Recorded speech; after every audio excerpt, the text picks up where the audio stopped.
바다 낚시는 물때가 좌우한다. 물때를 모르고선 바다 낚시를 할 수 없다. 낚시인들이 늘 하는 말입니다.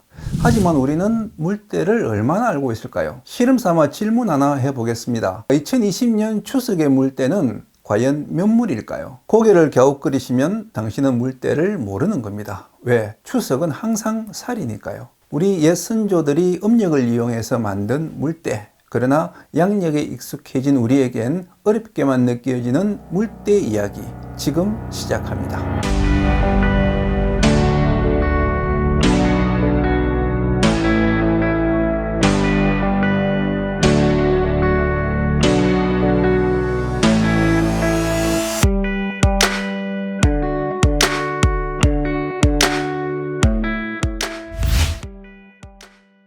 물때, 낚시인이면 누구나 아는 이 말은 그러나 보통 사람들은 잘 모릅니다.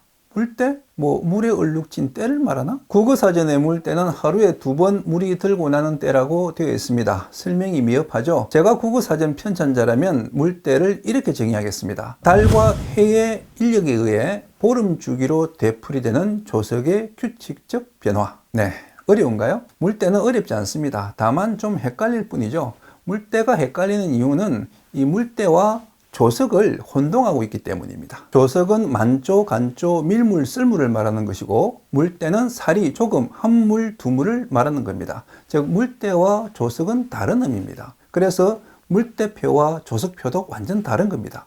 그런데 왜 이 둘을 같은 걸로 착각하는 분이 많을까요? 그 이유는 물때표에 물때와 조석표가 같이 있기 때문입니다. 이건 요즘 낚시인들이 많이 쓰는 바다타임 물때표 앱입니다. 여기 보면 상단에 음력 날짜가 있고 오른쪽에 9물이라고 적혀 있죠. 이게 물때표입니다. 그리고 그 밑에 만조, 간조 시각과 물높이가 나와 있죠. 이건 조석표입니다. 그리고 이건 낚시 춘추에 매달 수록되는 물때표입니다. 왼쪽에 한물, 두물이 물때표고 오른쪽에 자잘한 숫자가 조석표입니다. 어때요? 이제 둘의 차이를 아시겠나요?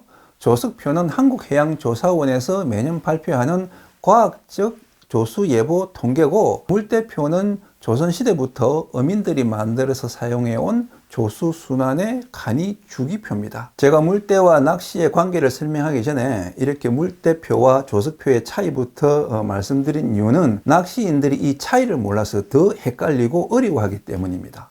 아니 왜 사리보다 9물에 더 물이 많이 들지? 왜 조금보다 한물의 조류가 더 약하지? 이런 의문에 계속 부닥치기 때문입니다. 물때의 핵심 개념 파악은 다음 4단어만 알면 끝납니다. 사리, 조금, 사리 물때, 조금 물때. 먼저 사리는 음력 15일과 30일의 물때입니다. 이때 달과 해의 인력이 가장 세져서 바닷물을 많이 끌어당깁니다. 그리고 조금은 음력 8일과 23일의 물때입니다. 이때 달과 해의 인력이 가장 약해져서 바닷물을 적게 당깁니다. 한편 사리 물때는 사리와 그 후 2, 3일을 말합니다. 이 기간에 유속이 가장 빠르고 반만조차도 크게 나타납니다. 그리고 조금 물때는 조금과 그 후 2, 3일을 말합니다. 이 기간에 유속이 가장 느리고 또 간만조차도 최저치가 됩니다. 이것이 물때의 핵심 개념인데요. 여기서 키포인트는 해의 인력입니다. 지난 7편 강의 때 밀물과 쓸물은 달의 인력이 만든다고 했죠. 하지만 해수면에 영향을 미치는 천체는 달 외에 해도 있습니다. 해는 달보다 400만 배나 멀리 떨어져 있지만 그 질량이 달보다 2700만 배나 크기 때문에 달의 인력의 50%에 달하는 막대한 인력을 발휘합니다. 그래서 해의 인력이 달의 인력과 합쳐질 때 바닷물이 훨씬 더 많이 들고 해의 인력이 달의 인력과 분산될 때는 바닷물이 적게 듭니다. 해와 달의 인력이 합쳐질 때가 사리, 해와 달의 인력이 분산될 때가 조금입니다. 밀물, 썰물은 달의 인력이 만드는 거지만 사리, 조금은 달과 해의 인력이 동시에 만드는 겁니다. 이 달과 해의 총 인력을 결정하는 것은 해가 아니라 달의 움직임인데요. 이 달이 지구를 공전하는 한 달에 2번, 즉 보름에 한 번씩 이 총 인력의 크기가 순환됩니다. 물때란 바로 그 규칙을 표로 만든 것인데요. 우리 옛 선조들은 달이 차고 기우는 것과 이 바닷물의 강약이 변하는 것이 연관되어 있다는 사실을 알아채고 한물부터 15물까지의 이 물때표를 만들어낸 겁니다. 제가 이해를 돕기 위해서 이 그림을 통해 설명을 좀 드릴게요. 네, 여기 보면 이 달과 지구 이렇게 해가 있습니다. 달은 한 달에 한 바퀴 이 지구를 공전하고 또 달과 지구는 1년에 한 바퀴 이렇게 태양을 공전합니다. 달이 공전하면서 이렇게 달과 지구와 태양이 일직선으로 놓일 때 이때 총 인력이 가장 커집니다. 이때 지구의 해수면이 가장 많이 이제 부풀어 오릅니다. 이때가 이제 금음이고 음력 30일, 물때는 살입니다. 이때 달은 태양에 가려져서 보이지 않죠. 이런 식으로. 그리고 달이 또 다시 이렇게 돌아서 태양과 지구와 달이 일직선으로 놓일 때 이때 총 인력은 다시 커지고 해수면은 또 가장 많이 이렇게 부풀어 오릅니다. 이때가 보름, 음력 15일이고 물때는 살입니다.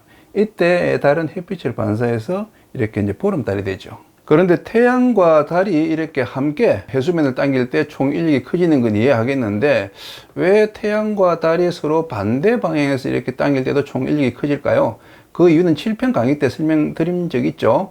이렇게 그 지구를 공전하는 이 달의 원심력에 의해서 이 반대쪽 해수면도 동시에 당겨지는 겁니다. 그리고 이렇게 이제 그 지구와 달과 태양이 이렇게 직각을 이룰 때 이때 총 인력이 최저가 되고 해수면이 가장 적게 부풀어 오릅니다. 이때 달은 햇빛의 절반만 반사해서 반달이 됩니다. 이런 식으로 반달이 되죠.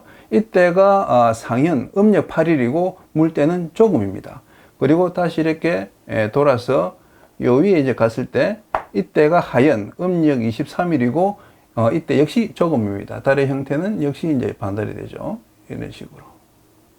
자, 이렇게 달의 공전에 의해서 이렇게 물때는 이렇게 이제 살이 또 조금 또 살이 그리고 조금 이런 식으로 이제 계속 순환이 되는 겁니다. 자, 이게 이해되면 여러분은 물때를 뭐 거의 절반 가까이 이해하신 겁니다. 뭐 그렇게 어렵지 않죠. 이제 조금 어려운 단계에 들어갑니다. 아까 달과 해의 총 인력이 가장 셀 때가 살이라고 했죠. 하지만 조류가 가장 셀 때는 살이가 아닌 살이 물때라고 했죠. 살이와 살이 물때 이걸 꼭 구별하셔야 됩니다. 해와 달의 인력이 해수면을 당기는 힘, 이걸 전문용어로 기조력이라고 하는데 이 기조력은 살이에 가장 세지만 실제 조류는 7물, 8물, 9물에 가장 빠릅니다. 지난 7편 조류 강의에서 가속의 법칙을 말씀드렸죠. 살이보다 하루 이틀 뒤에 가속이 붙는 이유는 큰 트럭이 시동을 걸면 한참 있다가 가속이 붙는 것처럼 거대한 질량을 지닌 바다가 움직이는데 그만한 시간이 필요하기 때문입니다. 마찬가지로 조금보다 조금 물때, 즉 무시, 한물, 두물의 조류가 더 느립니다. 이런 이유로 살이 물때와 조금 물때라는 용어가 새로 만들어지고 또 그 사이에 3, 4일간을 각각 사는 물때와 죽는 물때라고 이름을 붙이게 된 겁니다. 자, 물때표를 통해서 정리하면 이렇게 됩니다. 조금, 무시, 한물, 두물은 조금 물때, 세물, 네물, 다섯물은 사는 물때, 살이 7물, 8물, 9물은 살이 물때, 10물, 11물, 12물, 13물은 죽는 물때. 자, 이 네 가지 물때를 유속이 빠른 순서대로, 즉 간조와 만조차가 큰 순서대로 배열하면 살이 물때, 죽는 물때 이꼴 사는 물때, 조금 물때 순이 됩니다. 그래서 낚시 고수들은 이 네 물때의 큰 틀을 가지고 낚시터와 출조 시기를 매칭시키는데 그 매칭 요령은 이렇습니다. 큰 틀은 물때표로 맞추고 세부 계획은 조석표로 맞춘다. 자, 실제 물때표를 보면서 설명해 보도록 하겠습니다. 주말 출조를 여수 금운도로 가보려고 하는데요. 현재 낚싯배 선장 말씀이 연중 수온이 가장 낮은 2, 3월에는 조류가 센 사리 물때는 가급적 피하라고 하네요. 그래서 사리 물때인 2월 8일 주말은 패스하고 그 전 주말인 2월 1일이나 그 다음 주말인 2월 15일 중에서 고르려고 합니다. 그런데 보니까 둘 다 조금 물때예요. 조금 물때는 조류가 너무 약해서 씨알이 짧고 또 잡어 성화가 심한 단점이 있죠. 그래서 두 조금 물때 중에서 조금이라도 유속이 더 센 날을 택하기로 결정합니다. 실제 유속은 이 조석표에 나와 있죠. 조석표를 보니까 2월 1일의 감만조차는 232-109는 123cm, 2월 15일의 감만조차는 257-90은 167cm, 즉 2월 15일의 조차가 큰 것으로 나오기 때문에 1일보다 15일을 선택하기로 합니다. 물론 실제 상황에서는 이런 물때보다 기상이 더 중요합니다. 아무리 물때가 좋아도 강풍이 불면 꽝칠 위험이 커지기 때문이죠. 하지만 날씨가 좋다면 조금이라도 더 확률 높은 물때를 택하는 게 바로 고수들의 성공 비결이라고 할 수 있습니다.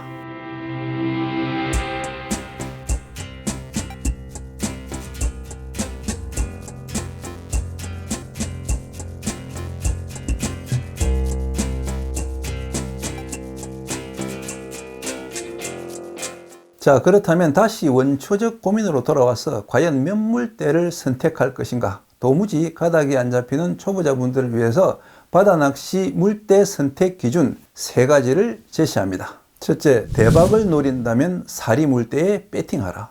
어민들이 출어하는 시기를 보면 대부분 이 사리 물때에 나갑니다. 어군이 사리 물때에 가장 많이 이동한다고 합니다. 그래서 떼고기를 만나고 싶다면 사리 물때를 적극 추천합니다. 하지만 사리 물때엔 위험도 따릅니다. 조류가 너무 세서 낚시할 수 있는 포인트와 시간이 제한됩니다. 또 평균 해수면이 높은 여름에는 해일을 만날 위험도 있습니다. 하지만 모든 배팅에 철칙이 있죠. 위험이 큰 만큼 수익도 크다. 실제로 제가 지금까지 만난 큰 호황은 대부분 7물, 8물, 9물, 10물의 사리 물때에 만났습니다. 둘째, 안정된 조항을 원한다면 죽는 물때를 골라라. 11물, 12물, 13물에 죽는 물때는 사리 물때의 힘을 얻은 고기들이 아직 활동성을 잃지 않은 상태에서 유속과 물색이 안정되기 때문에 꽝칠 확률이 가장 적은 물때입니다. 특히 사리 물때에 흐려진 물색이 계속 유지되기 때문에 물색이 맑은 남해 동부 해역에선 죽는 물때가 좋습니다. 그리고 특히 남해안에서 이 죽는 물때는 큰 장점을 가지고 있습니다. 그것은 아침에 밀물이 흐른다는 겁니다. 거제부터 여수까지의 한려수도 해역은 썰물 포인트보다 밀물 포인트가 많은데 죽는 물때에는 아침에 밀물이 흐르기 때문에 포인트 선택의 폭이 넓어집니다. 셋째, 물이 흐린 해역에선 사는 물때를 골라라. 물색은 사리 물때가 가장 흐리고 그 다음 죽는 물때, 사는 물때, 조금 물때 순으로 맑아집니다. 그래서 뿔물이 자주 생기는 남해 서부 해역과 서해안에서는 이 사리 물때와 죽는 물때는 조심하시는 게 좋습니다. 즉 고흥, 진도, 목포, 신안, 격포, 군산에서는 사는 물때나 조금 물때가 좋은데 조금 물때는 아무래도 고기 활동성이 좀 떨어지니까 사는 물때를 택하는 게 최선인 거죠. 그래서 3물, 4물, 5물이 좋고 사리도 뻘물이 일기 직전이니까 괜찮습니다. 다만 서해안의 경우 갯벌이 많이 드러나서 깊은 물골까지 전진해야 큰 고기가 낚이는 포인트들이 많이 있는데 그런 곳은 사리 물때 간조가 찬스라는 점 일종의 예외 항목으로 기억해 두시면 좋겠습니다. 그리고 1월 하순부터 4월까지는 연중 물색이 가장 탁한 시기여서 남해 동부 해역까지도 종종 뻘물이 들어오는데 이 시기에는 남해 동부라도 사는 물때가 최고의 확률을 보여줍니다. 그런데 제가 한결같이 제외한 물때가 있죠. 네, 조금 물때입니다. 조금 물때는 조리 힘이 약해서 고기들이 활동성이 떨어지기 때문에 큰 조항이 없습니다. 그러면 조금 물때는 어떻게 해야 할까요? 그냥 집에서 쉬어야 되나요? 그럴 수는 없죠. 조금 물때에는 배낚시를 하거나 남바다에 있는 연화 뜸방파제 끝에 내리시면 됩니다.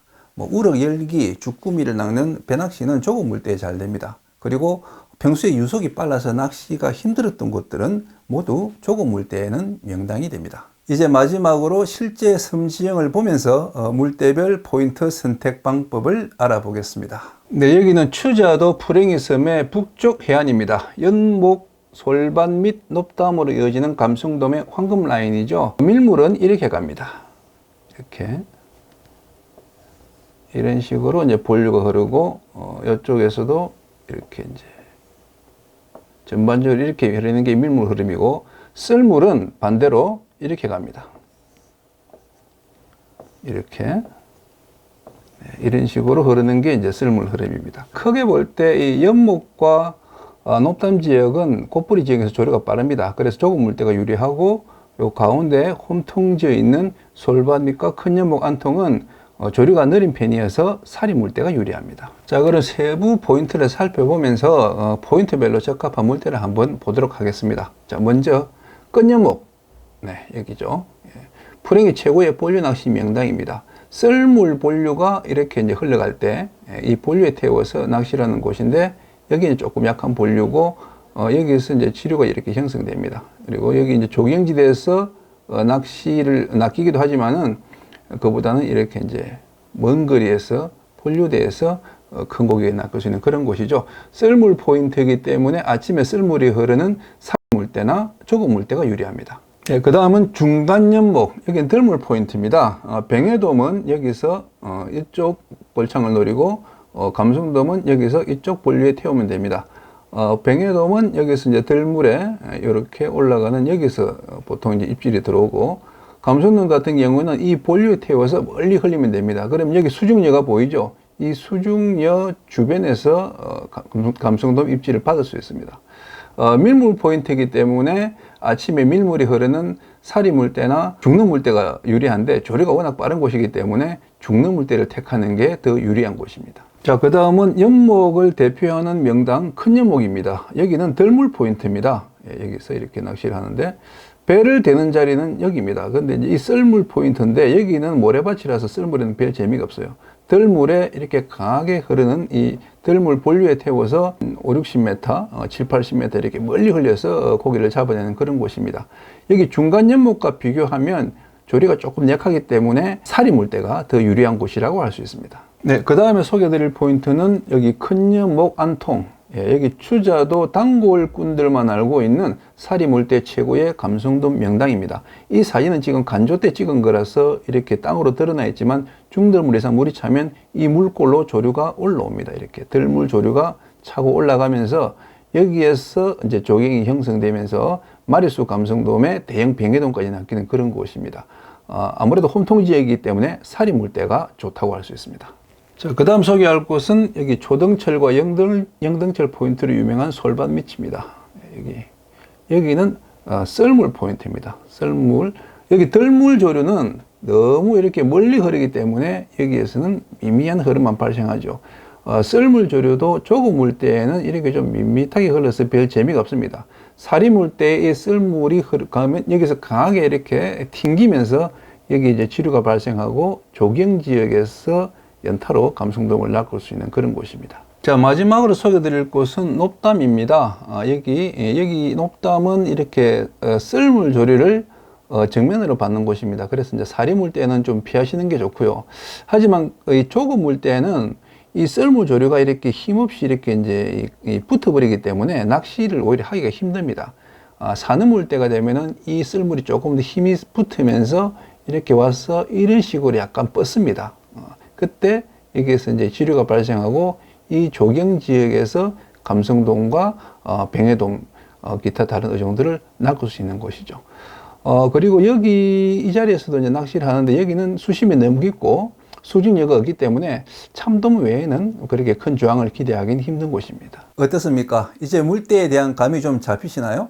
사실 물대는 바다 낚시에서 가장 어려운 부분이라 오늘 한 번의 강의로 이해하기는 힘듭니다. 그래서 큰 사리와 쪽사리, 7물대씩과 8물대씩 1조 부등 같은 좀 난이도 있는 물대 이야기는 꺼내지도 못했습니다. 하지만 물대의 핵심 내용들은 다 말씀드렸고, 이것만 이해해도 물대를 이용한 재미있는 낚시, 생각하는 낚시를 즐길 수 있습니다. 그리고 이제부터 제발 올 추석은 사리 물대네? 야, 물대 좋은데? 이러시면 안 됩니다. 물대는 거스를 수 없는 자연의 섭리입니다. 바닷고개들은 물대에 따라 이동하고 산란하며 살아갑니다. 그렇다면 우리도 당연히 물대에 순응하고 그 속에서 낚시의 길을 찾아야겠죠. 태양과 달의 기조력이 만드는 보름 주기의 변화, 그 물대의 순환에 여러분의 출조 리듬을 맞추어 보세요. 자연과 어우러지는 낚시의 깊은 세계를 경험하실 겁니다.